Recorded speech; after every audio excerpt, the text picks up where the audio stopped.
This is the home of Kirkwall's Circle of Magi. I have been stationed here since I was 15. Thanks, bud. Save it for OK Cupid. Right, so what's our journal say? The mages are close to open rebellion.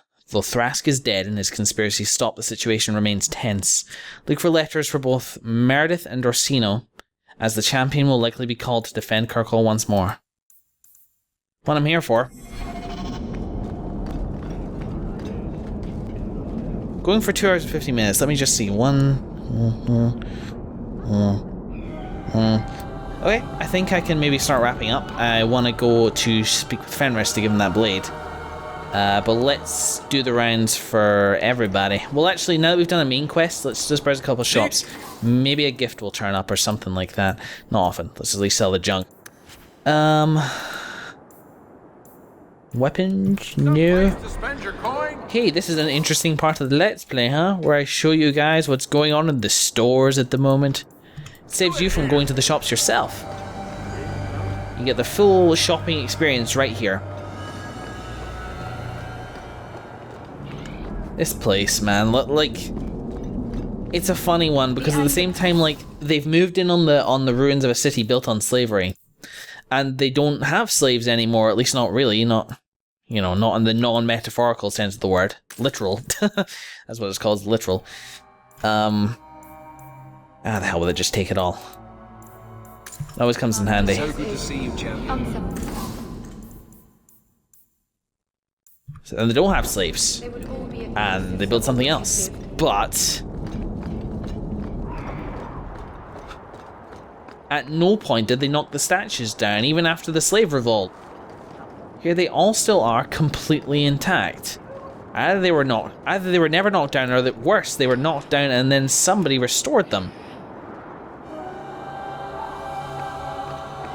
Say what they want about moving on. Could have at least painted funny mustaches on them and made it a little less poignant. Those robes are going to get their lesson soon. Thrask died, another middle ground supporter to the wastes. The Knight Commander agreed to show mercy to those found conspiring with Sir Thrask. Interesting. But surely you can see the Knight Commander directly now, should you wish. What would you have of me? What happened to Thrask's men? What is the Knight Commander doing about the conspirators? The mages have been confined to their quarters and sedated. The Templars have been suspended without pay. That is as lenient as we dare be. I mean, that seems reasonable to me, honestly. Imprisonment? Sedation is weird, and I hope you don't mean tranquil. Everyone says the Knight Commander's gone crazy. Are you still behind her? The people ask too much of her. She needs a spine of iron to survive her position. I have seen madness before. I saw Uldred's eyes when there was nothing human left in them. The Knight Commander. She is not there yet. But I do not have to ask where the rumors come from. Yeah, I've heard that one before, but it's interesting nonetheless. I don't know if I mentioned this before, but I see myself in Meredith a little bit, you know? Meredith is very easily like a path I could go down. That the idea that I can't control everything, and boy, this game has been good at telling me that I can't control everything. The idea of that driving me to grasp at every little facet that I can so tightly, and just not let any of it bleed through my fingers, to be ruthless to that end. That's what's happened to Meredith. I've seen that road. I've been very, very close to falling down that road. Can't control everything, unfortunately. It's a sad truth. She wants to fix things too bad to be able to accept that she can't. I just wanted to see how an old friend is doing in this difficult time. After what happened in Ferelden, I told myself I would never again question the purpose of the Order. But it grows harder each day to tell whether I'm serving the Templars or only the Knight Commander. It may be that they are no longer one and the same. Keep questioning, Cullen. You're gonna need it. There's Elaine. We'll go chat with him as well. Maybe we'll nip into the Knight Commanders to see how she's doing. Thrask's dead. Grace is dead. And nothing's changed. They're not going to be the last ones who rebel. As the population of the major players in this conflict grow fewer and fewer, we come to a head with the situation. That's what's changed. It's not necessarily good, but it's not necessarily bad. Progress, I suppose you could say.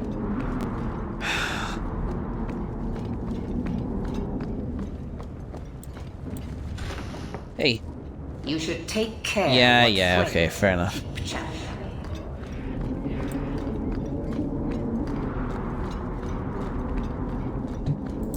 What's interesting about this is that life kind of goes on, you know?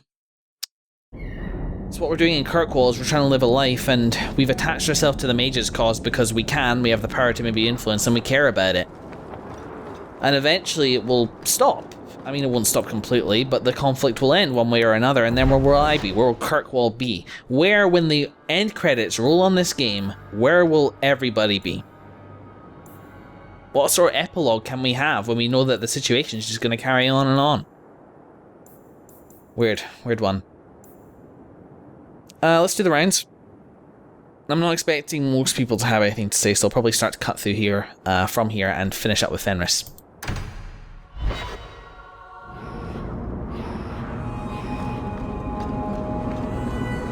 Do you know what? Down here might be my favourite place in all of Kirkwall. Wow. I think I may have just identified, and apologies again if I've said this before, why I like Lawton better than Hightown, and why I like here better than anywhere else in Lawton. It's because you look around and you see the suffering. You see it written into the stone itself, in the spikes, in the gas, and the choke damp. In the poor and in the poverty, which I appreciate are the same thing. And then decorating that are people striving to make the best of what they got. Make something that they care about and that they love. Each other, the tree.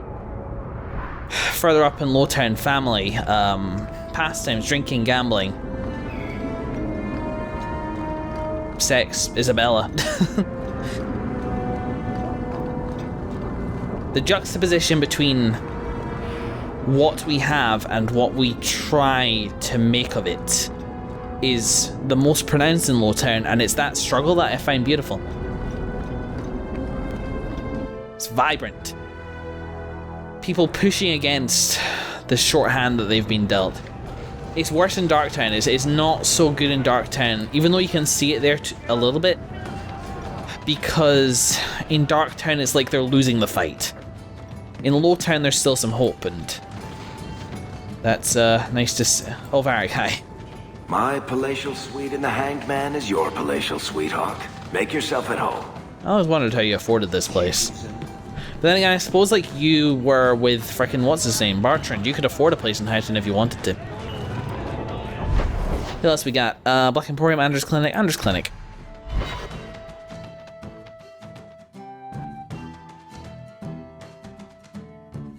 Anders was saved by blood magic. One's about he won't really acknowledge it. It's interesting that the game didn't really give us a chance to comment on it either. It's just a thing which happened. It was a thing which, you know, we just accept. Your support has meant the world to me. Thanks, Anders. But I'm not sure I trust you anymore.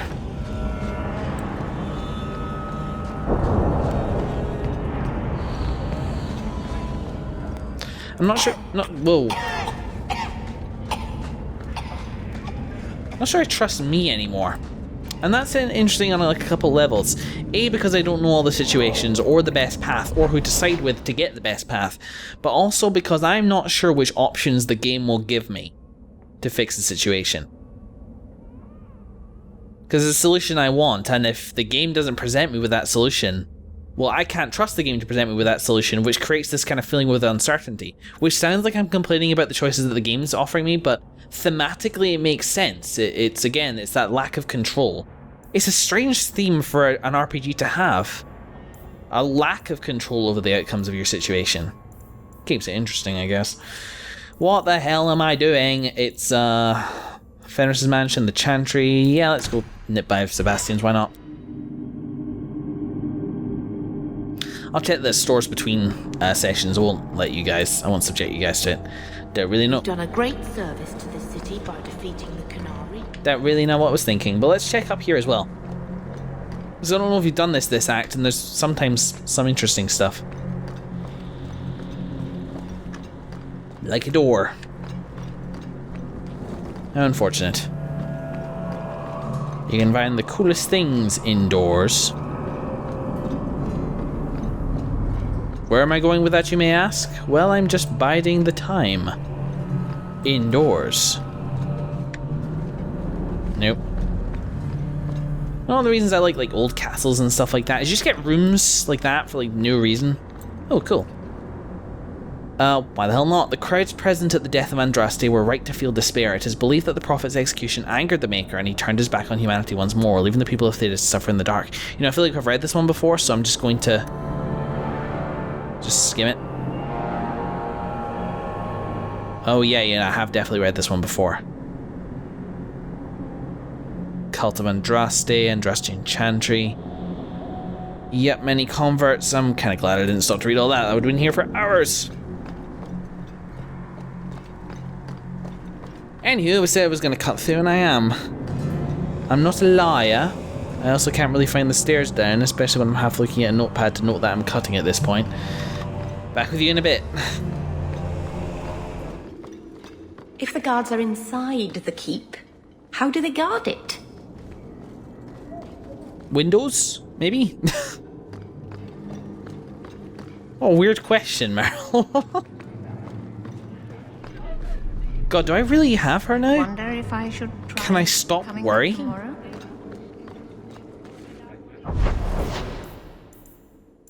Is that possible? Anywho, here we are at Fenris's now. Let's speak to Fenris.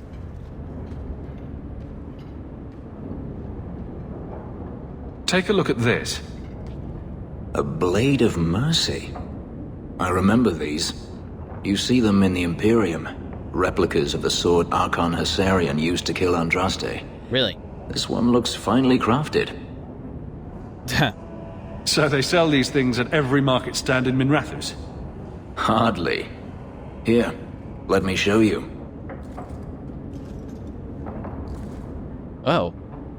These are gifts of honor, given to those who have performed a service for the Imperium. Denarius coveted them, as I recall. You don't talk about the Imperium much. It's not a place I remember fondly. I'd imagine not. Doesn't the Chantry forbid mages to rule over men? Ah, yes. Magic is meant to serve man and not rule over him. In the Imperium, they say that means magic should serve the greater good, which they claim the Magisters do. Do not believe it. Yeah? What do the Magisters do that's so bad? What you call the Circle of Magi rules the Imperium. They control the Chantry as well as the Templars. They claim the Magisters are governed by holy law, but they are the law. They do as they please. All of them. God, I could listen to this guy talk for ages. I know we know a lot of this stuff already, but this is the way the conversation's going, so hey ho. So they all use forbidden magic? The more powerful the mage, the higher he rises in the Senate. He makes the laws, he determines what is acceptable. Everyone who wishes to compete must do the same, or be crushed. Perhaps it wasn't always this way, but it is now. And slavery? The slave trade is still in operation in the Imperium. It varies from one Archon to the next. One outlawed it many years ago. He was quickly assassinated. Tevinter would crumble without slaves. The Imperium's elite know no other way. Seems like a slave rebellion would end that. There are rebellions all the time, actually. Most of them end poorly. The Senate always unites when faced with sedition. One day, things will change. Then the Magisters will see just how fragile their hold is. Interesting as well, like, whilst he was talking there, I was thinking about the fact that the Tevinter Imperium doesn't crumble, that its power thing is stable, and there's considering how many of them are blood mages, How many of the most powerful are blood mages? I wonder how many are abominations. And considering what the Chantry says about abominations, how is the Tevinter still standing? Wouldn't, like, one try to take over the rest? Or is it more surreptitious than that? Do the demons know that this is Tevinter is their biggest gateway into this world, so they want to keep it standing? Maybe even for the sake of each other. Interesting. I heard that the Imperium has been at war with the Qunari for decades. Ever since the Qunari landed on the island of Saharan, yes. 80 years ago? Perhaps more. The Archon demanded aid from the rest of Thedas. It didn't get him far. They've been at war a long time. The Qunari only ever wanted Saharan, which they have. The Imperium has made numerous attempts to retake the island, without real success. I believe the Qunari are saving their strength, building a massive fleet. When they wish true war, we will know. You think they'll win? Are the Qunari that strong? They once fought all the lands of Thedas to a standstill. If they wanted to conquer the Imperium, they would. From what I saw on Saharan, they will not relent. They believe even more strongly than the Magisters that they are in the right. Yeah. And a single idea behind such a massive force is a dangerous thing indeed. Qunari are united, and that's what makes them formidable. You gotta respect that, even if they sacrifice so much of actual life to get there. Keep the sword. The blade is yours, if you want it. You think I wish to carry a symbol of Imperial honor? You must be joking. Keep your sword. Sell it, melt it down. I want nothing to do with its filthy magic. That's fair. And there's the rivalry. Theory confirmed, I think. I wonder if... I mean, I know he doesn't want it. Even if it was better, it wouldn't matter. And there, potentially, is the rivalry. Not locked in place, but there. That's good. That's a stronger relationship according to the definition of Dragon Age 2. Fenris has agreed to disagree. He gets a bonus. And weirdly, I get a certain amount of loyalty. An enchanted replica of the blade Archon Hessarian used to slay Andraste as she burned, an act of mercy that he said the Maker commanded. Of course, the Tevinter Imperium did not become part of the Chantry until well after its formation centuries later. So the first of these blades was created in 2-2 glory as a gift from Archon Therion to his general, Lord Galinius, for battles fought at the height of the Second Blight. Since then, many Archons gave similar gifts, and it's seen as a badge of honour within the Imperium, though more than one of these blades had ended up on the black market, either stolen or sold by the recipients when their family fell in hard times. Ironically, one of the 4 swords found impaled in the body of assassinated Queen Madrigal of Antiva in 599 Exalted, thus inspiring the Age of Steel, was a blade of mercy. It was a great sacrilege to the Chantry. One of the 4 swords... Not quite dead enough yet. Bring in the 4th one. The other 3 didn't quite take... Oh, hang on. Speak to Fenris. Hello?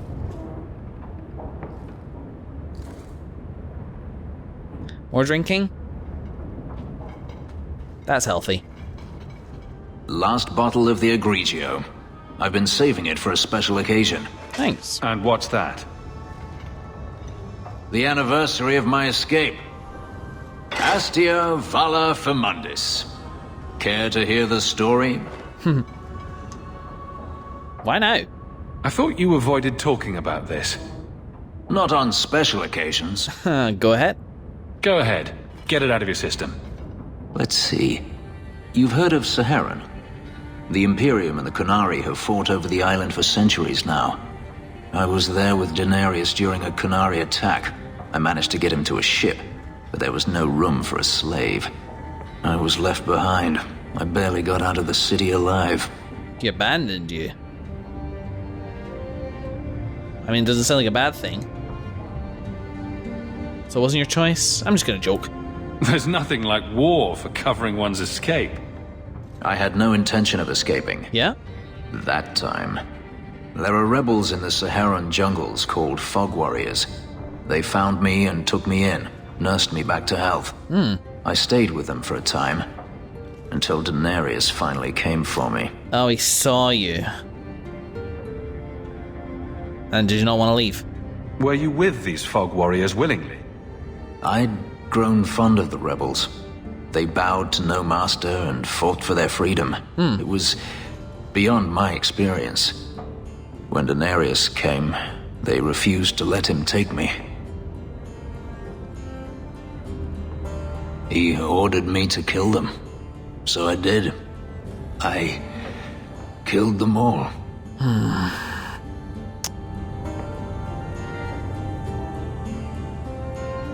I'm sorry. You gave up. It felt inevitable. My master had returned and this fantasy life was over. Right. But once it was done, I looked down at their bodies. I felt I couldn't. I ran and never looked back. And you didn't stay there, but you were on the run when I met you. Couldn't you have found other Fog Warriors? Become a rebel? Even if I did, I felt unworthy. I had no way of knowing if I could truly escape from Daenerys then. I didn't even know what that meant. I simply had to get away. I stowed aboard a ship to the mainland and moved south, chased by my former master every step of the way. You had amnesia, but I'm not sure when that kicked in. After you got the lyrium thing, I think that's it.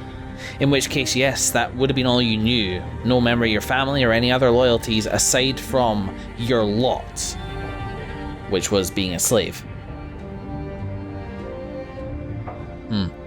I have to wonder why you stayed with Daenerys as long as you did.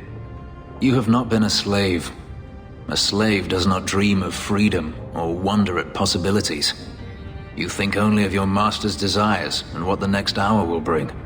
It did not occur to me that I could be anything else until I had a taste of it. A human tool. But there are stories of slaves rebelling all the time. They did in Kirkwall. The ritual that gave me my markings also stripped me of my memory. Whatever I was before may as well have never been. Perhaps if I knew, I might have felt differently. Yeah, pretty much as I said. How well did you know these Fog Warriors? I knew them only a few months, but in that time, I felt as if I truly lived. They were bold, strong, free with their affections. I was in awe of them and owed them everything.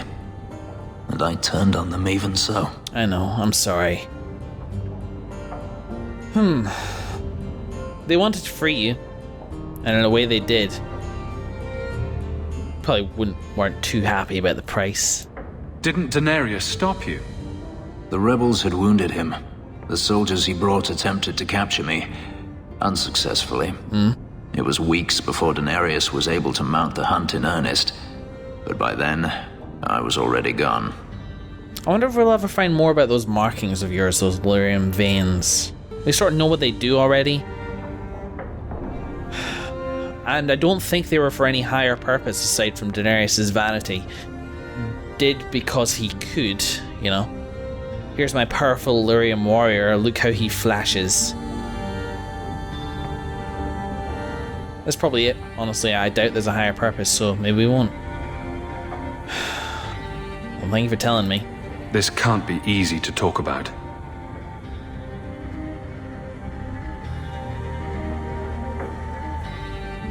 I've never spoken about what happened to anyone. I've never wanted to. You and I don't always agree, but... But you're drunk. Too much wine will make anyone chatty. Let's just say you've earned my respect. A last toast, then. To the fallen. Very nice. Very nice. Cheers, Fenris. Hawke. Hawke. Awesome. I'm happy about that. I've said it before. You gotta have a friend who calls you out.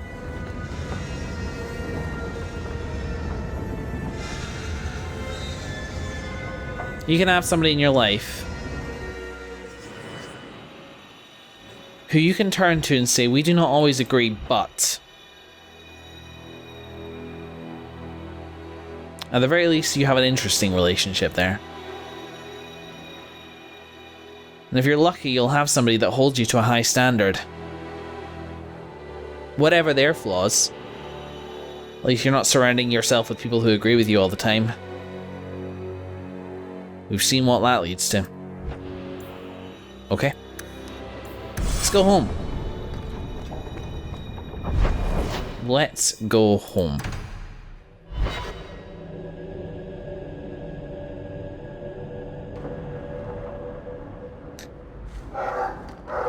Guys, girls, and everything in between.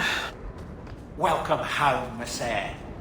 There's a letter for you. Strange how the messages never come while you're home. Hate you, Bodan. Yeah, speak to Meryl as well while she's there, why not? You know, I'm starting to think Sandal is watching me. In today's session, again, it's been a nice sort of like meaty one with a few things underneath our belts. How did we even start? Meryl. Can I dare to hope that now she's just here? A little sadder than once she was, but at least safe? Or do I hold myself to the idea that she's sadder, but at least I can depend on her being there a bit more? And that's very selfish. You should be careful about those thoughts. Unless you start treating the people closest to you as possessions other than people who want to pursue their own dreams. Poor Meryl. Cast out permanently now. And maybe I am a little glad that that is over. And that she is safe. I don't know if she'll give up blood magic. But she only used blood magic because of the power, because she thought the power that she would unlock would help her win her people's history back, and now she doesn't seem to want to do that anymore. Lost that motivation, so maybe she will give it up. And I hope that she does, but I will not force her to do so. Whatever happens, I will be with her till the end. No matter how short that may be, or how long that may be, that's my choice. I chose Meryl and everything that comes with it.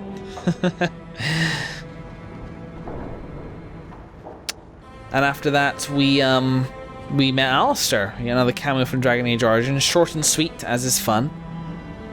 I wonder what he did want to speak to me about.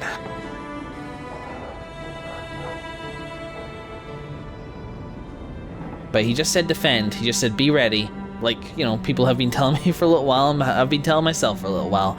Stand strong, and I will. And to that end, we stood strong against some mages, against some ideas, against Meredith and Orsino, and we continue down that path, which feels like it's coming to a head pretty soon. Not long left now. Who knows how long this game is left? In the next session, we'll check our mail. I imagine something complicated and stressful will be present there. In the meantime, thank you very much for watching, everybody, and I will see you in the next episode.